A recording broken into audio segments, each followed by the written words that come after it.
Hello, everyone, and thank you for joining this presentation today.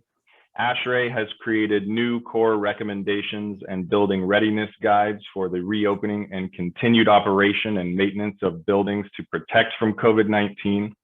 These include specific mitigation strategies used to prevent the transmission of COVID-19 and other infectious aerosols as we hopefully move into post-pandemic conditions soon. It's likely that many of the epidemic task force initiatives will stay in place going forward, and they should be design considerations for all new construction projects. I'm Michael Carlson. I've been with Paragon Controls for over 6 years now.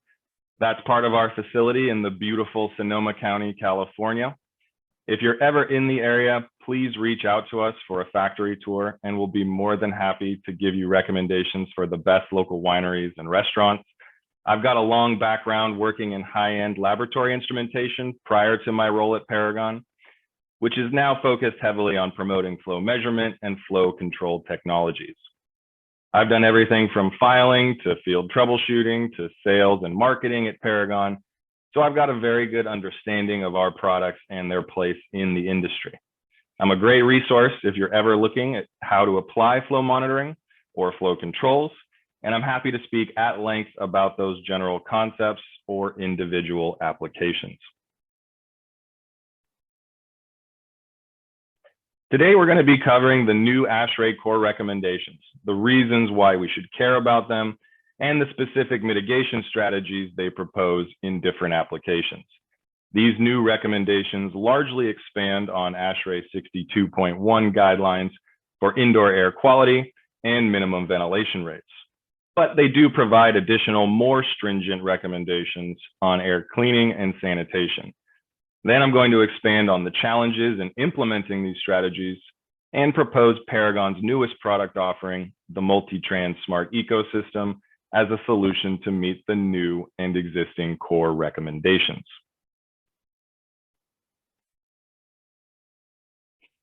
Mechanical ventilation systems must serve not only to protect from outdoor or indoor contaminants, but also their owners and occupants. Thermal comfort is not the only challenge that these systems face. They must also create a safe and healthy indoor environment by supplying fresh air and diluting existing contaminants. It's well documented that a higher indoor air quality increases the productivity of its occupants, thereby increasing the value of the building. It's also been shown that COVID-19 can spread through a mechanical ventilation system, which risks an outbreak. Therefore, implementing ASHRAE recommended mitigation strategies is critical to maintaining the productivity of a building's occupants. Designing and installing the HVAC system is only the first part of the system's life. Crucial to continued health and productivity is the maintenance of this equipment. ASHRAE Standard 180, which was revised this last year, specifies key areas of concern that should be checked or replaced on a regular basis.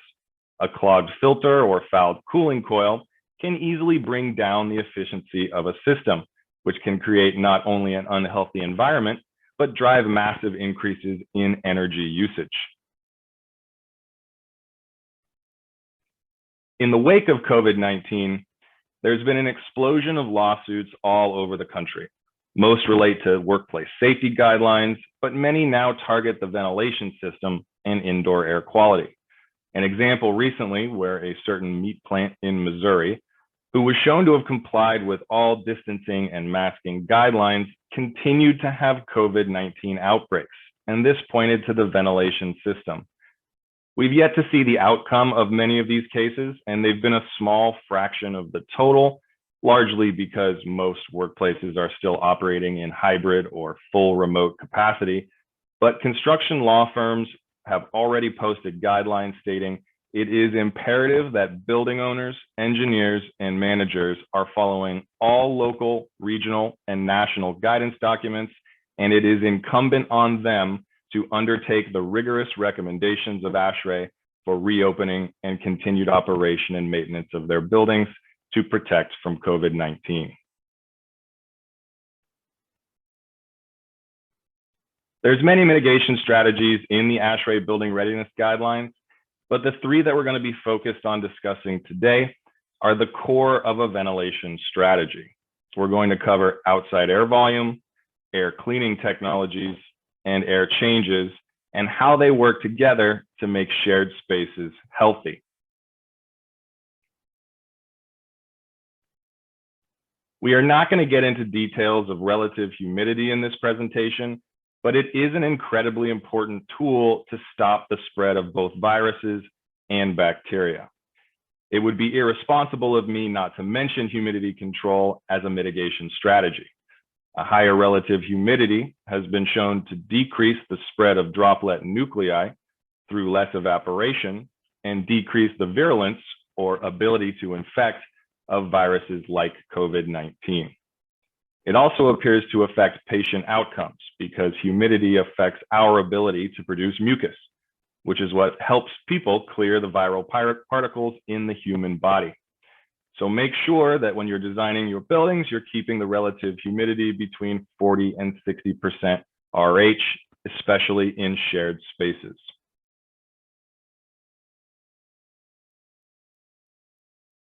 Being a manufacturer of outside airflow measurement equipment, Paragon has always paid particular attention to the various local codes surrounding minimum ventilation rates. California requires direct outside airflow measurement as part of Title 24 to verify that these flow rates are being met on all variable air volume applications. This standard is not all that uncommon. LEED and high-performance buildings across the United States maintain direct outside airflow measurement as a prerequisite to their certification. And ASHRAE 62.1 specifies these minimum ventilation rates, and this has expanded over time. ASHRAE 62.1 came about because we started sealing up our buildings. This is great for the life of the building because we are preventing the infiltration of water, particulate, and various contaminants that may accelerate decomposition. But what is best for the building isn't always best for the occupants. And that's why we needed a standard for indoor air quality. The Legionella outbreak at the Stratford Hotel is a good example of the dangers of re-entrainment through outside air openings. This is an important consideration with COVID-19, making sure that exhaust air, which could contain infectious aerosols, does not re-enter through the fresh air opening. Then, in 1981, we realized the dangers of secondhand smoke, ushering out the Mad Men days, and we began increasing air volume into and out of spaces where smoking occurs. And over the last 50 years, that trend has only been toward higher and higher indoor air quality. Prior to COVID-19, sick building syndrome was the cause of many hundreds of millions of dollars in lost productivity and lawsuits each year. The International Facility Management Association, their research shows that sick building syndrome, or SBS, costs companies millions every year through employee absenteeism, decreased productivity, and even increased healthcare premiums.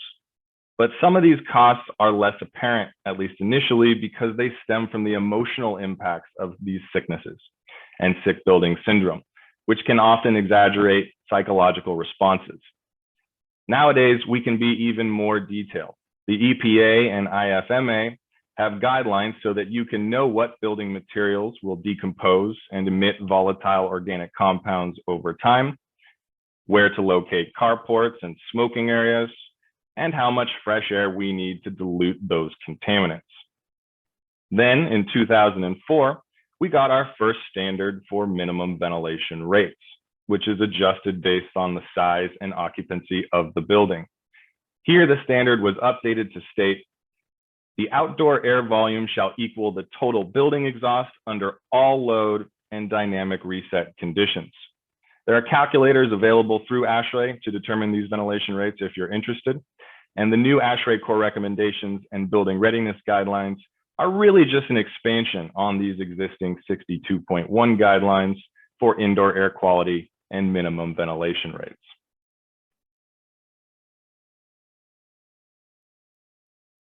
As part of these new recommendations, ASHRAE states, increasing outdoor air above code should be done as much as the system and/or space conditions will allow. As part of this, ASHRAE provides recommendations for increased gallons per minute on your heating or cooling coils to provide for the additional capacity for outside air. They also state that comfort set points should be adjusted to accommodate for this increase. That means that if your humidity set point is 50% RH, you have the ability to adjust the deadband in that set point to decrease down to 40% RH, let's say it's drier outside, or increase that up to 60% RH if it's swampy outside in order to bring in that additional outside air volume. Now, let's say that you don't want to adjust your space comfort settings to allow for increased outside air. If your coil valve is not fully open and your discharge air temperature is satisfied, open the outside air damper 3% every 15 minutes. Now, you can also do this based on the space condition. If the temperatures are satisfied and the humidity is in the target range, you can open the outside air damper for 3% every 15 minutes. Small adjustments to your control strategy like this really show how focused ASHRAE is on attempting to squeeze every last bit of outside air into the building.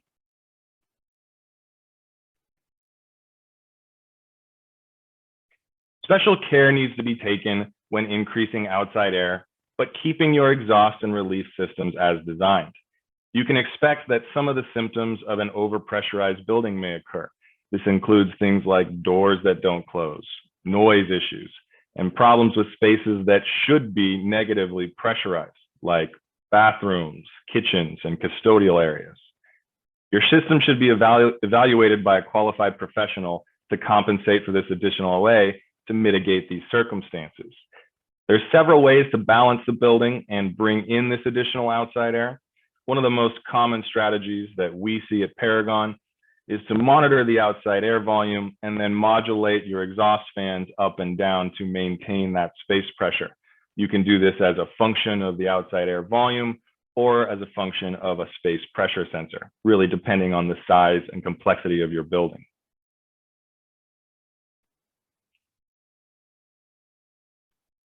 Now, once the outside air volume has been increased, it's time to look at filtration in the unit. This is the first air cleaning step at the air handler level to consider as part of your mitigation strategy. A higher efficiency filter traps a higher percentage of COVID particulate. Increased filtration standards might be one of the hardest challenges to overcome with your air handling unit. Higher efficiency ratings on filters increase the pressure drop in your unit, and therefore the brake horsepower required to deliver the same volume of air. You should always check with a qualified professional to make sure your fans can handle the added load. Now, historically, hospitals have always had the highest filtration standards with duct or unit-mounted HEPA filters, but schools and commercial buildings have gotten away with providing just MERV 8. Now, schools and commercial buildings are recommended to switch from MERV 8 to MERV 13 filters. Designers now should consider MERV 13 filtration as the new norm for future projects.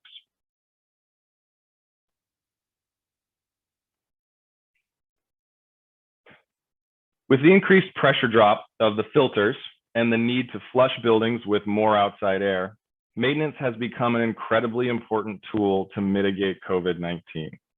ASHRAE Standard 180, which was revised in 2021, specifies new protocols for maintenance, like cleaning coils, changing filters, or maintaining sensors to keep the system running as efficiently as possible.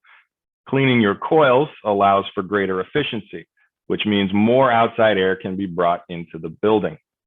The pressure drop that's created by these high efficiency filters means that each filter and coil should be monitored closely so that the system can continue to meet its static pressure and outside air requirements. This can be accomplished by using sensors to monitor the differential pressure on your coils and your filters.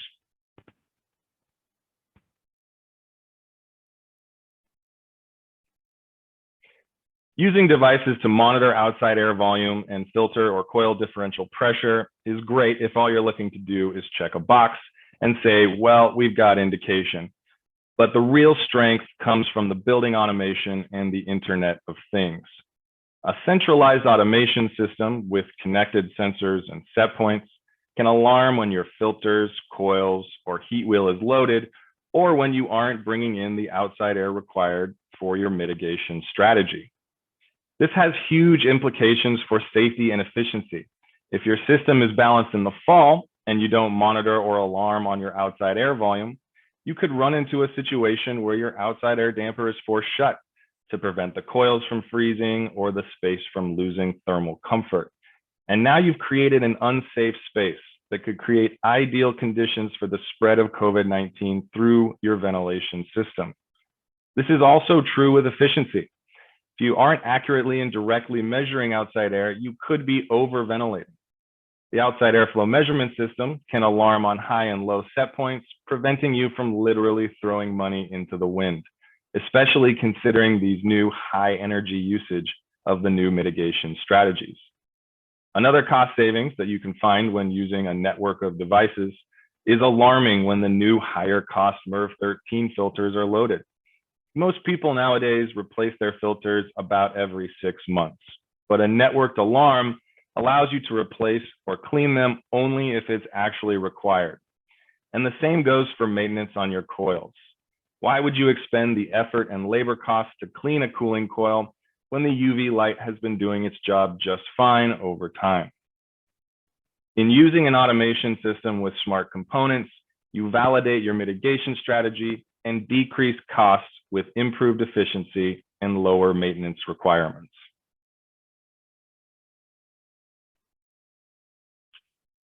Now, probably the most reiterated strategy in the new ASHRAE recommendations is going to be air changes per hour. COVID-19 is transmitted directly as an aerosol in enclosed environments. Now, the purpose of these air changes is to guarantee that COVID-19 particulate has been effectively diluted below an infection threshold or removed from the space entirely. Different variants have different infection thresholds, but very similar particulate sizes. Therefore, it's important that we focus on how many air changes are required to remove all of that particulate size from the air.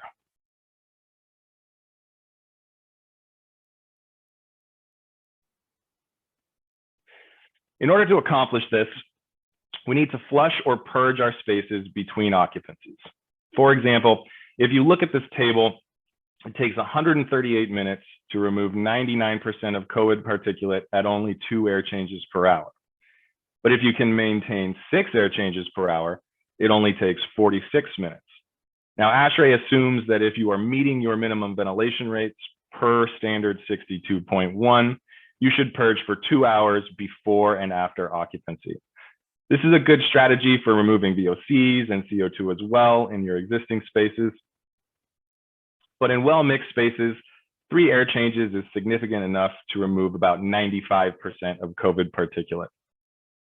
Still, 2 hours is a long time to guarantee removal, and it might be prohibitive.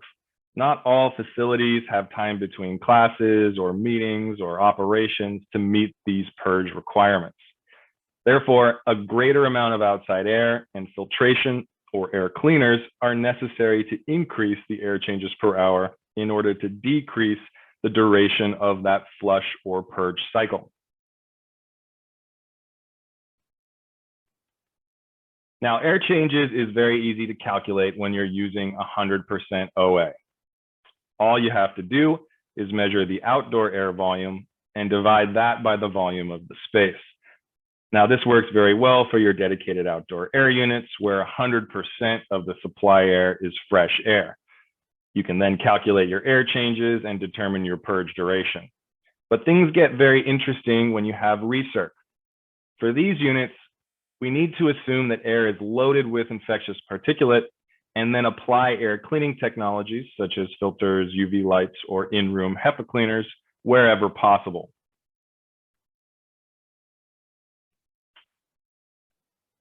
Now, ASHRAE gives you credit for the increased volume of outside air the MERV rating of the filter, and the air cleaners in the space or in the air handling unit. This is what's called equivalent OA, or air that's been cleaned to the point of being fresh air. The equivalent air changes from filters and air cleaners can be added with outside air for total air changes per hour. Now, most recommendations are calling for 5 air changes or better, so I built this graph to illustrate this with a few common assumptions. Those being 1,000 square foot room with 9-foot ceilings, 1 CFM per square foot, and about 1/3 of the supply CFM for outside air. Pretty standard. Now, if you don't do the air changes calculation at all, remember ASHRAE recommends that you do at least 120-minute purge duration, assuming you've met your existing ventilation rates. But if you do the calculation just by measuring outside air or rebalancing the system, you already reduce this requirement just using standard MERV 8 filters. Now, that means that you don't have to upgrade your filters, you just have to do the calculation to get those benefits. As you improve the filter efficiency and you add air cleaners such as UV bulbs in the air handling unit and in-room HEPA filters, you can then reduce that purge duration all the way down to 36 minutes at 5 air changes per hour.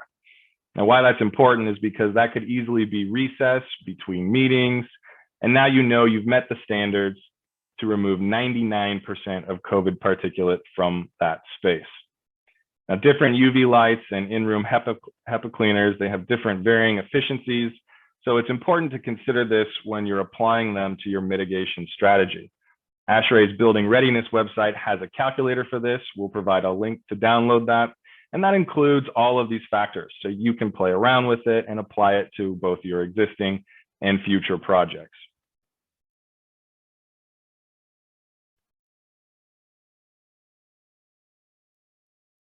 So to summarize here, just by measuring outside air and doing the calculation in this specific application, we've reduced the purge cycle recommendation by 46%. Then by improving filtration to MERV 13 efficiency, adding UV sterilization and in-room HEPA filtration, you can reduce that purge cycle by up to 70%. All right, reducing the purge cycle duration might increase energy usage in the short term because of the added load for outside air and those higher efficiency filters, especially on those existing units, but can decrease energy usage over time because those spaces are being used much more efficiently.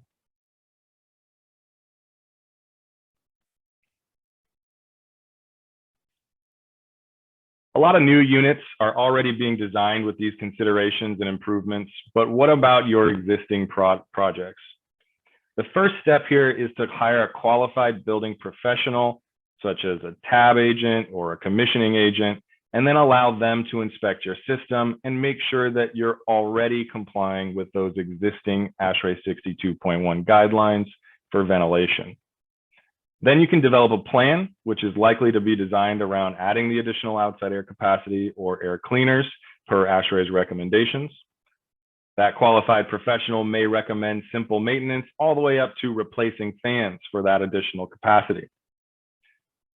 Then once everything's installed and commissioned, a new maintenance protocol should be implemented for changeouts of those higher efficiency filters. You don't want to be continuously replacing those higher cost filters or regular coil cleanings to maintain the set points for that mitigation strategy. Then you can promote that your building complied with the ASHRAE core recommendations and you can move forward with pride. Now, I can tell you that there's a lot of angry parents and teachers out there that schools are still closing down. Our education system isn't really set up for remote learning, and that's especially true for young children who are losing years of equivalent experience and learning. So anything that we can do to reduce COVID-19 exposure and transmission in these environments is now critical. Aside from local and federal distancing and mask mandates, schools have been recommended to have at least 5 air changes per hour, including those purging between classes, and all retrofits must not contradict ASHRAE 62.1 guidelines and must continue to meet new or exceed applicable local codes and standards.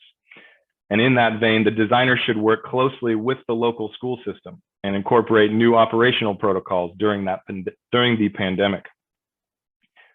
Many schools have a fixed outdoor air damper, and all that's required is to change the damper position, but it's recommended to monitor outside air volume and use a controller to calculate air changes. And the reason that's important is because if your system is balanced in the fall, you can then validate that your outdoor air set points are being met in the winter, spring, and summer.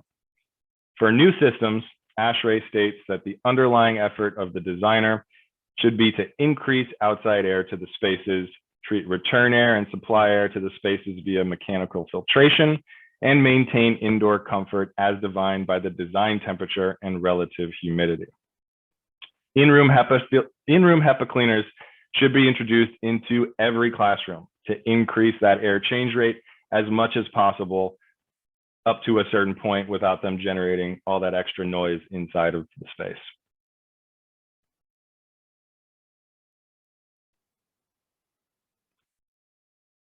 Hospitals have naturally been the focus of the pandemic, and they certainly house the most vulnerable people. Energy savings are not a concern here. The health, safety, and welfare of a hospital's occupants and maintenance personnel should always come first. Focus should be on verifying that these existing systems are functioning properly and maintenance routines are kept as scheduled where possible.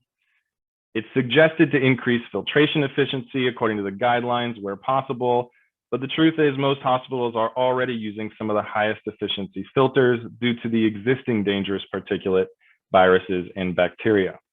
It's vitally important then, if the system is already designed for the most extreme load conditions, that the coils, filters, or heat wheels are properly maintained to meet the increased outside air requirements and static pressure requirements of the building. ASHRAE is clear that hospitals should have at a minimum 6 air changes per hour in occupied spaces, and then up to 12 depending on the space being served, whether that's an OR or an isolation room, which would have the highest requirements. Much of the hospital recommendations for the ventilation strategies with ASHRAE are not just at the air handler level, and they exist on a room by room and even patient by patient level, maintaining that appropriate flow direction from supply to exhaust to limit transmission from patient to patient or patient to doctor. Future design considerations will need to include a greater capacity for fresh air, increased focus on room by room flow direction, and humidity control between 40 and 60 RH.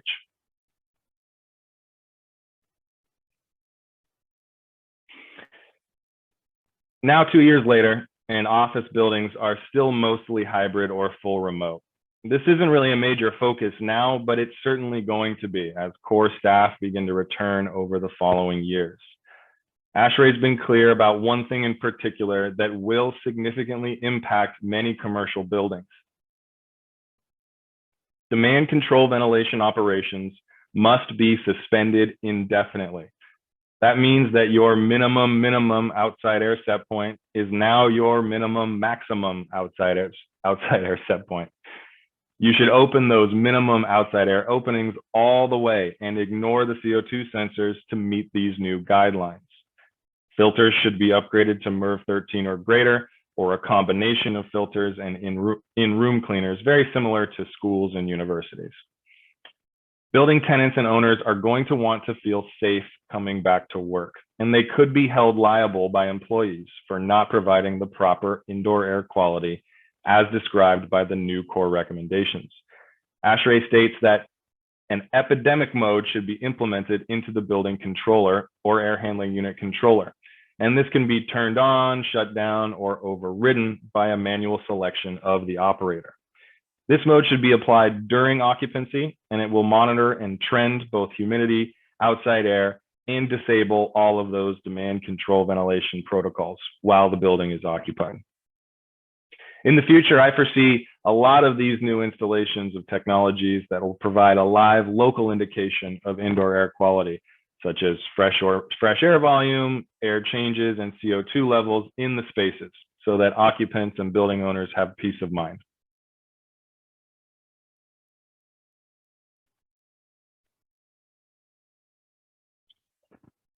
Here's an example of an office outbreak that began from a single case. Now you'll notice how the outbreak is concentrated on one side of the building, where all employees are sharing the same air. This lopsided outbreak occurred even when there was significant interaction between floors and sections. People are all talking to each other, but it's all focused on one side of that building.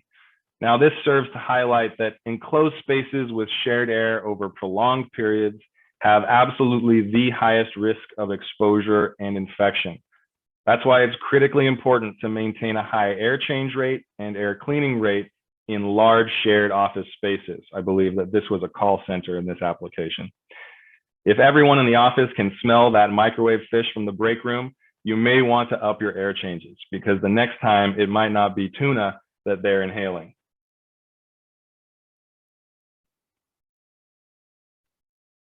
Now, for schools and universities, focus should remain on flushing and purging spaces as much as possible to guarantee the removal of COVID particulate and limit that outbreak potential.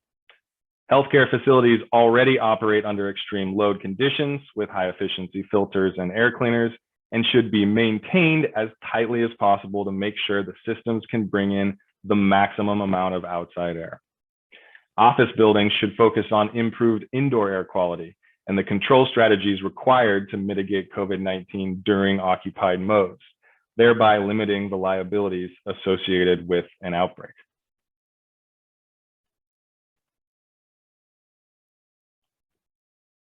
Now, I've talked about outside airflow measurement quite a bit here.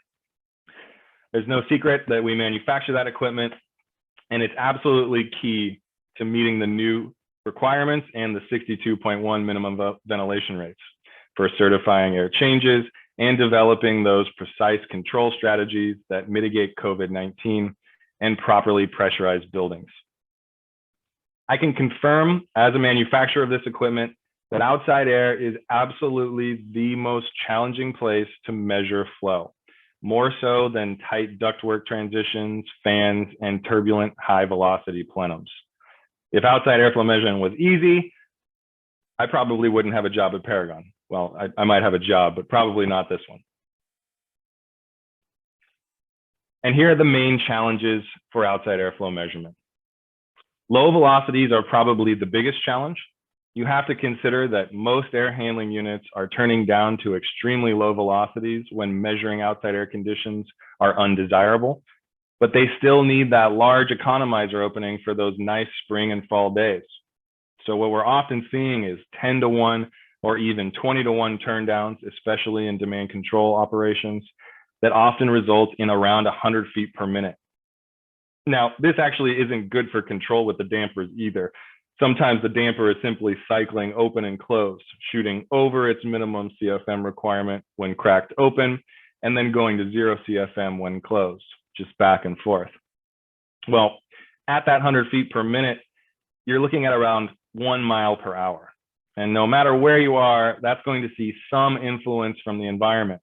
Now, that could be wind or heat rising from the roof or space, especially in non-ducted applications. So you need something that's going to read that ultra low differential pressure. Another problem with outside air is that it's dirty. It's not clean. It doesn't matter where you live. You can have films if you're near airports from the jet fuel, debris from nearby farms, that's a really common one, or pollen from trees, and all manner of particulate that will get stuck on whatever you put in that opening. So you need something that's going to be resistant to particulate buildup and easy to maintain. The third challenge is that most air handling units are not designed with outside airflow measurement in mind, okay? You don't want anything in here that's going to obstruct the flow or require significant modification to the unit. You certainly don't want to void your warranty on your brand new unit because of airflow measurement.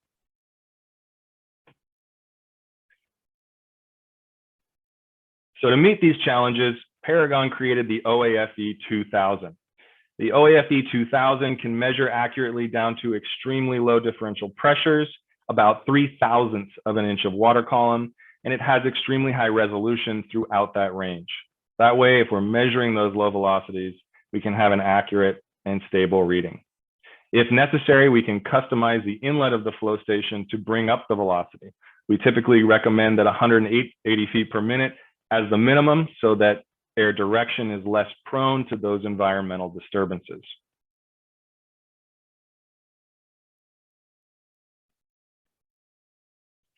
Now, inside of open plenums, they're very turbulent and non-directional. Even just walking by, in the example on the left, could cause an influx of wind or vortices that can affect the reading. So what we do is we create inlet bells that function like a fan cone. Okay, they're directing the air into the sensors, creating a reliable flow measurement plane. This eliminates the need for upstream clearances seen in most products. If you have an existing damper bank or air handler, you can upgrade to meet the new ASHRAE COVID guidelines. We can make custom flanges so that the flow station mounts directly to the existing structure. This is a very, very common application for retrofits for us. This minimizes the downtime and eases the installation process, which is typically just dropped into an outside air opening or screwed directly to a damper. We can also manufacture damper combinations. These make the installation even simpler and offer an optional control, all right, so that you can constantly be meeting that minimum outside air intake, those minimum ventilation rates, and meet your outside air mitigation strategy.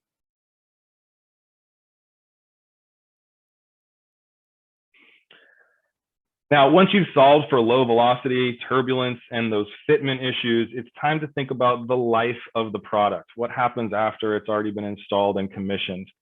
Anything that gets put into a dirty airstream like outside air, return air, or exhaust air is going to get dirty. It doesn't matter what technology you're planning to use.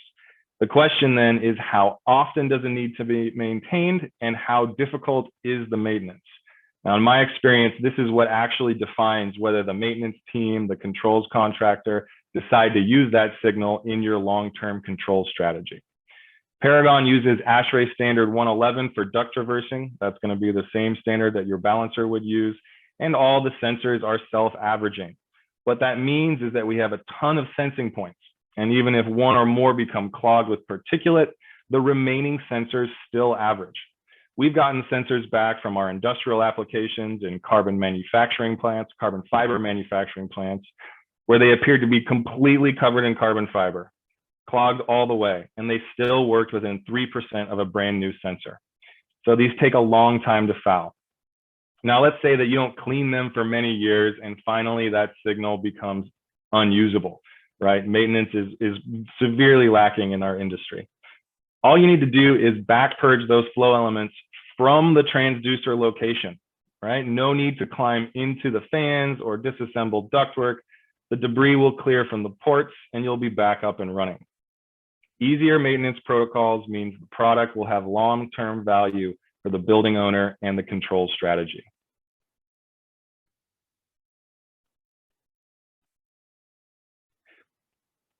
Now, the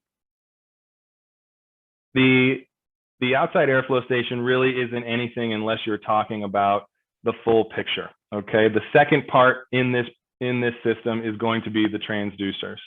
Paragon manufactured some of the very first electronic transducers for flow when we saw demand for that. That was when the industry began to switch from pneumatic controls all the way to electronic controls. And then we upgraded to the very first microprocessor-based flow measurement transducers, right? These allowed you to be fully field configurable and allowed you to have field configurations. So if your balancer wants to make K factors, as well as communicate via the network, so your BACnet and Modbus.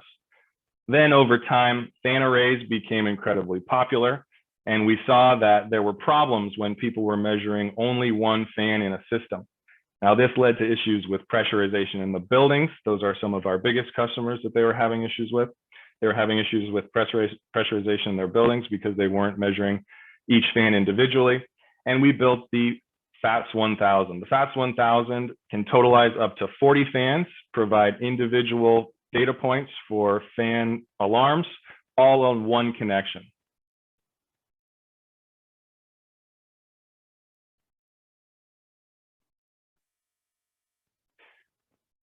Then we decided to create the Multitrans Smart Ecosystem. The Multitrans Smart Ecosystem is Paragon's newest product offering. What we're able to do with this product is integrate up to 10 points of flow and pressure measurement information. The units are cost effective for single point flow monitoring all the way up to those 10 points. And all of that individual flow and pressure measurement information, including those field configurable high and low alarms, is available on one display, power connection, and one network connection. The Multitrans is designed to take in all that relevant flow and pressure measurement information and condense it all into one 6-inch by 4-inch enclosure that fits neatly into already compacted controls cabinets. The pneumatics are run from the existing fan inlet piezometer rings or pressure taps that are provided by the fan manufacturer back to the controller for totalization. And this removes the cost and labor for field installed sensors. The ability to measure and totalize supply and return fans on a single device enables the end user to utilize a volumetric tracking or offset control strategy for proper building pressurization. This strategy is slowly taking the place of classic building pressure controls as flow measurement becomes more reliable and more affordable. Volumetric tracking for pressure control is less sensitive to environmental disturbances, right? Wind hitting the outside of the building, and is especially useful for multi-floor pressure control where there's multiple air handlers serving common areas.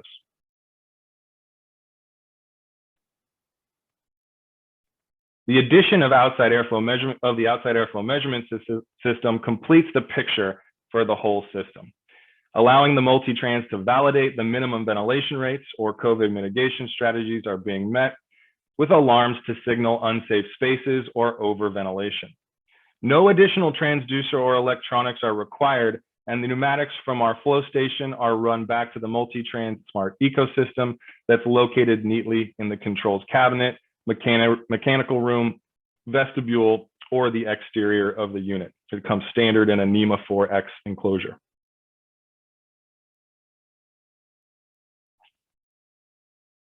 To summarize, maximizing outside airflow helps dilute COVID particulate and should be done as much as the system or space conditions allow.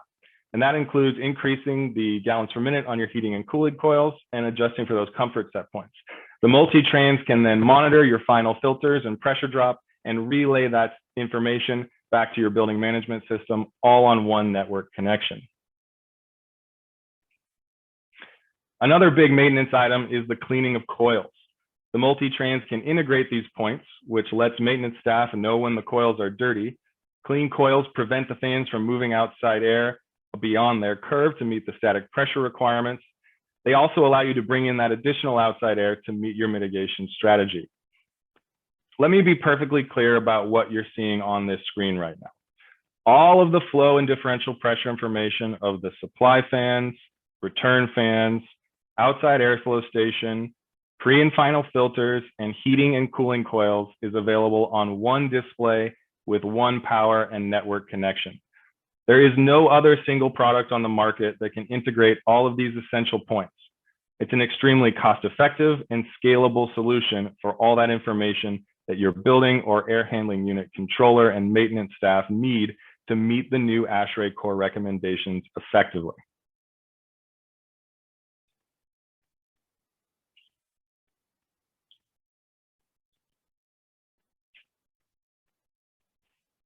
So to summarize here, we're adjusting our comfort set points, increasing gallons per minute on heating and cooling coils, and suspending all demand control ventilations until further notice to bring in the maximum amount of outside air. Adjusting the filter efficiency from MERV 8 to MERV 13 should be done wherever possible, and UV light and in-room HEPA cleaners should be implemented to calculate equivalent outside air and bring up your air changes. The air changes or air purges and flushes should be done between building occupancies to guarantee that infectious aerosols have been removed from your spaces. The Paragon Multitrans Smart Ecosystem helps accomplish this by validating your outside airflow, confirming air changes, and optimizing maintenance. The purpose of Paragon's new technology is to turn that raw sensor data in the system into actionable information that can be used to improve occupant well-being, your facility operations, and limit owner and engineer liabilities.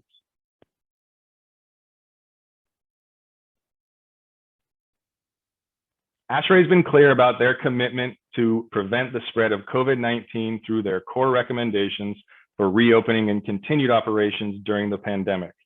Construction lawyers have been clear that it's incumbent on building owners and engineers to implement ASHRAE's stringent mitigation strategies to avoid future litigation. The world that we live in becomes more and more connected every day, and COVID-19 is not an isolated incident. Novel viruses will be a recurring phenomenon that are going to spread through our communities in the future. If owners and engineers are not designing or retrofitting for pandemic conditions going forward, they're going to risk litigation and the health and productivity of their buildings and their occupants.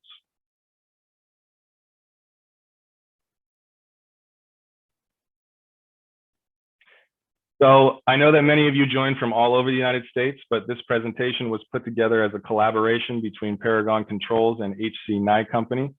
Please feel free to reach out to us if you have any questions about flow measurement or COVID-19 mitigation strategies in your buildings.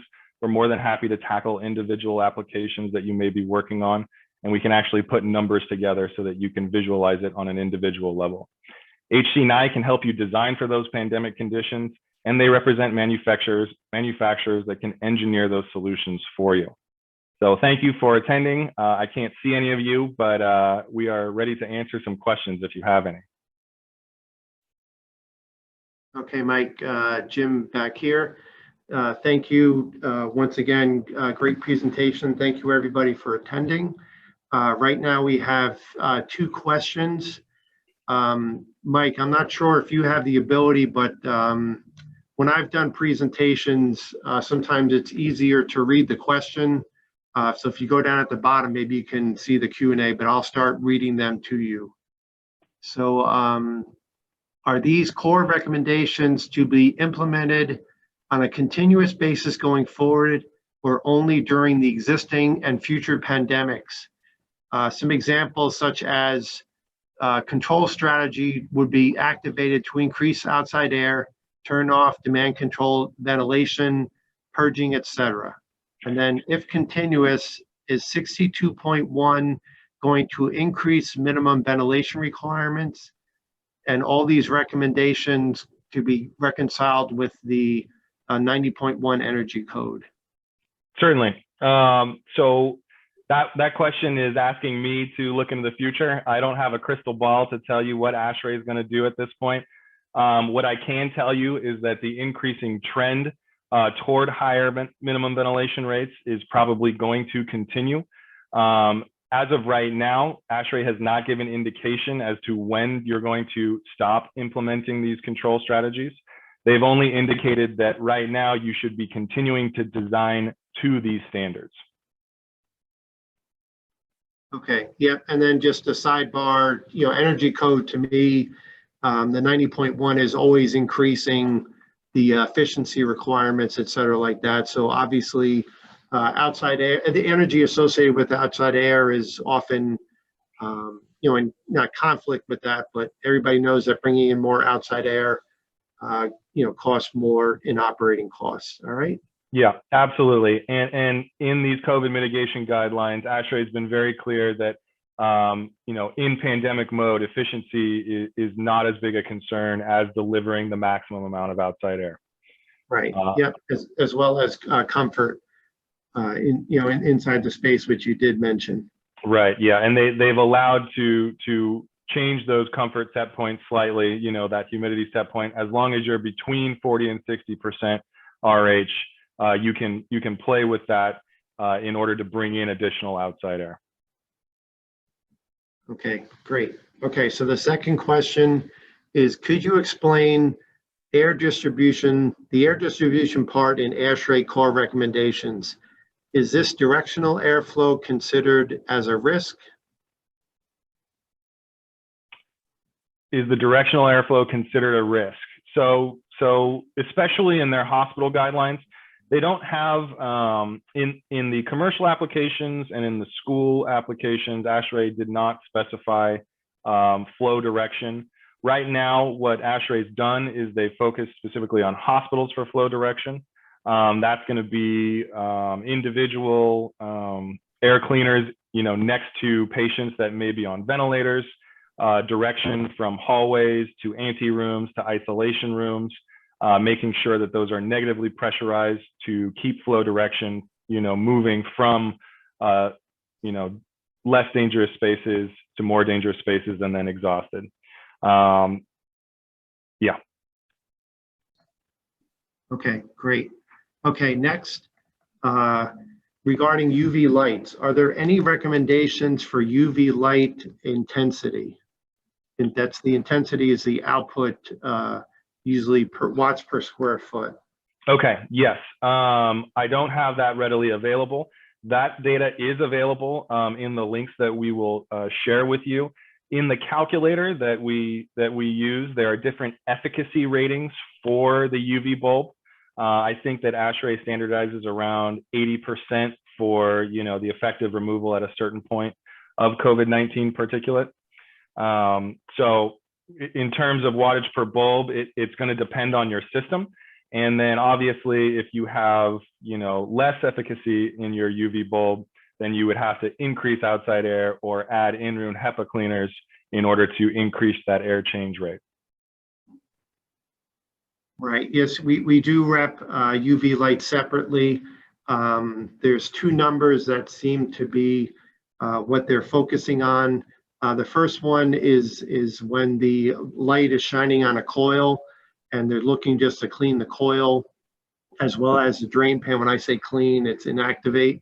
And then the second one, the watts per square foot is higher, where it's considered a flyby kill intensity.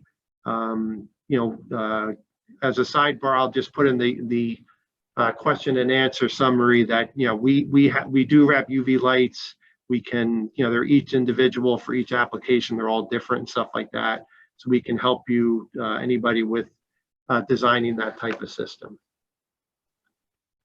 All right, and then next is, can you give any specific references to studies that prove COVID has been spread through HVAC? So the studies are ongoing right now. And I'm certain that the lawsuit that I discussed at that meat plant in Missouri, which is also in the cited references, will go into that. Right now, there's no official data that is showing that that an outbreak has occurred due to the mechanical ventilation system. All we know is that it can happen. So in theory, that particulate is going to be, taken through the ventilation system and then recirculated back into spaces. We do know that outbreaks occur, most in underventilated spaces. So in that example that I proposed, what's shown is that if there's poor ventilation, then outbreaks are more likely to spread and cause issues. Okay, great. Okay, next, might be a little, are there no considerations to room airflow direction? I'm not sure if we understand that question, William. Are there any considerations to room airflow direction? I think you maybe answered that. So none specifically for schools and commercial applications. But there are specific ones for hospitals, and there's varying ones depending on where, what type of room it is and where the supply and exhaust ducts are located in the room. There's in-depth information there. If you had like a specific application you wanted to talk about, I could certainly look into that for you. Okay, he then inserted laminar flow. I would say, William, if you can send me an email with your question, and then I can talk to you a little bit more, and then we can get, round up Mike afterwards to answer this if we have not answered this question properly. All right, so let's just hold on for a couple more minutes while I have you before you all leave. Just a reminder that we'll set you, we can get PDHs out to you. So you just email myself or Gina O'Donnell. We will, there is a survey. If you could ask if you can complete that, it does help us with future surveys and also to give Mike and Dennis some feedback. We'll also send out the slide deck as well as the links that Mike has mentioned here. And then coming up in the spring and early summer, HC&I is going to have 3 additional webinars. Once again, lunch ones via Zoom. The first one's going to be on Tuesday, March 22nd. It will be regarding chilled ceiling panels. Next will be Tuesday, April 26th. That will be the design of HVAC systems for warehouses. And then, excuse me, the last one before the summer hits will be on Tuesday, June 7th. That will be rooftop units. We'll update the technology regarding VFDs and airside heat pumps, et cetera, like that. All right. Any other questions? Any other comments, Mike or Dennis? No, thank you everybody for joining today. We appreciate it. Okay, let's hold on just another minute or so. But yes, thank you everybody for attending. Hope you see you at the next ones. We'll get that links and information all out to you.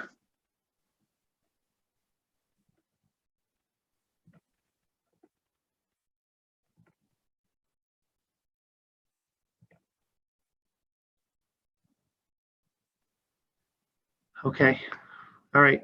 Sounds good. All right. Thank you once again, everybody. Have a good day.